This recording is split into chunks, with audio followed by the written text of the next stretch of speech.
6 জুলাই 2023 চট্টগ্রামে হঠাৎ করেই সংবাদ সম্মেলন ডাকেন তামিম ইকবাল। এর আগের দিন রাত থেকেই গুঞ্জন ছিল অবসরের সিদ্ধান্ত নিতে পারেন তিনি।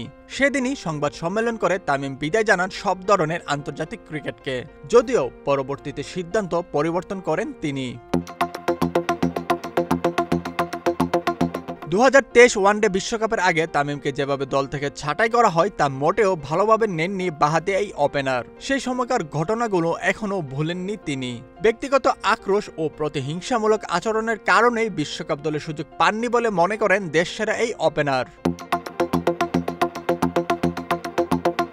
বর্তমানে তামিম ধারাভাষ্যকার হিসেবে রয়েছেন ভারতে। ক্রিকেট থেকে নিজের অবসর, বিশ্বকাপ দল থেকে বাদ পড়া নিয়ে তামিম খোলাখুলি কথা বলেছেন দেশটির গণমাধ্যম স্পোর্ট স্টারে।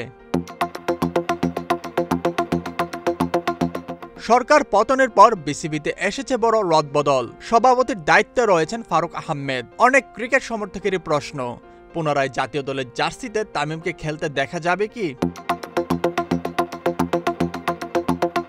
জাতীয় দলে ফিরবেন কিনা সে প্রশ্নের কোনো সরাসরি উত্তর দেননি তামিম। তবে সাফ জানিয়ে দিয়েছেন অল্প কয়েক ম্যাচের জন্য ফিরতে চান না তিনি। বাঁহাতি এই ওপেনারকে নিয়ে বিসিবির দীর্ঘ পরিকল্পনা থাকলেই কেবল জাতীয় দলে ফেরা নিয়ে ভাবতে চান তিনি।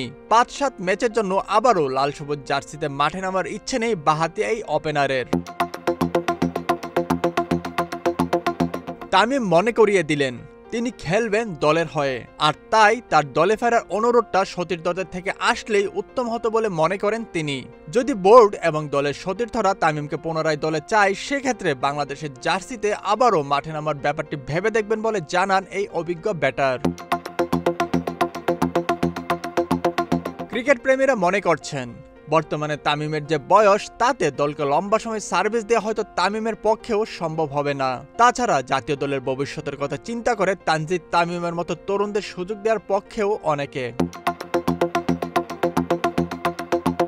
গুঞ্জন আছে বোর্ড পরিচালক হিসেবে দেখা যেতে পারে তামিমকে। অনেকেই মনে করছেন ক্রিকেটার হিসেবে তামিমের মাঠে ফেরার চেয়ে বোর্ডের সঙ্গে জড়িত হয়ে ক্রিকেটের সাথে কাজ করাটাই হবে সঠিক সিদ্ধান্ত। নিজের অভিজ্ঞতা, মেধাকে কাজে লাগিয়ে তামিম দেশের ক্রিকেটকে এগিয়ে নিতে কাজ করবেন, এমনটাই চাওয়া তামিম ভক্তদের।